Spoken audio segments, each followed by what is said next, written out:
Hi everyone, I am Florian Ielpo from Unigestion, and today with me is Marko Papic from Clocktower.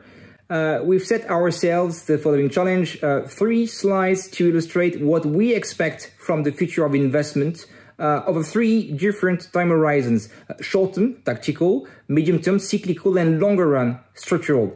We'll hit on each of these horizons one by one, pinpointing the fundamental evolution that we expect, and then detail how we think these evolution should inform asset allocation, investment for the next decade or so. Maybe Marko, as our guest, you could open the discussion. How do you see the current situation, and what's your short-term expectations? Well, over the very immediate short term, I do think the election in the US will provide some volatility for investors, especially if polls narrow. And so you could see some agita introduced to the markets over the next several weeks. However, over the more 3 to 6 month short-term horizon, I think what's important to understand is that the pandemic really is over.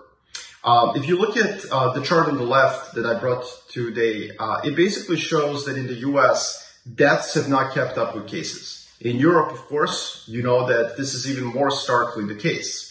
That's very, very fortunate, as it means that the caseload of the pandemic is no longer going to be market or macro relevant. Now, bears out there are still clinging on this idea that perhaps the influenza pandemic could combine with COVID to create some sort of a really apocalyptic wave. And I would want to focus on the right-hand chart because that one shows what's happening in Australia. Australia is in the southern hemisphere, as we all know. They're supposed to be experiencing a flu season, and as you can see, they're at 0. So what I would say is that the COVID losers, the stocks that have lost during the pandemic, should start doing very well in Q1, and that may include an overall rotation from growth and value over the next 6 months. So that's something to look out for in the near term. Well, I must say that on our side, we agree with most of what you just described. The way we think of it is not so much in terms of pandemic, but in terms of the evolution on the macro front.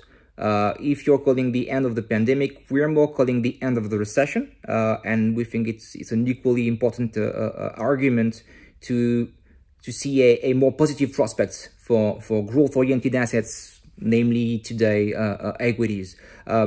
With the charts we've put together, you can see different things. And one of the key elements, which is that this recovery comes actually with old trends. So the graph on the left shows basically our world growth forecaster. So it's an aggregate indicator that basically aims at measuring the risk of being today in a recession.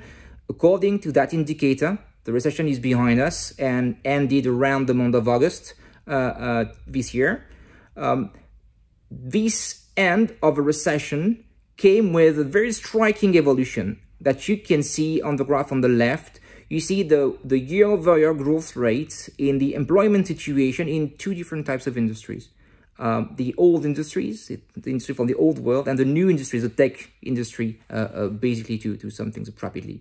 And you can clearly see that the tech industry have not been destroying any job actually during the crisis overall. Have created job actually when the rest of the industries have been suffering. We think that justifies plainly the performance we've seen in the tech stocks that you were describing previously, Marko. And you can see that on the graph on the right, where you see the outperformance of momentum versus value, both in the downturn and in the recovery itself. I think it's a very striking element of these short-term evolutions. So just to sum things up, Marko, you're calling the end of the pandemic, we're calling the end of the recession. We see there an opportunity for what we call basic quality growth stocks, aka tech, for now, especially US stocks to some extent.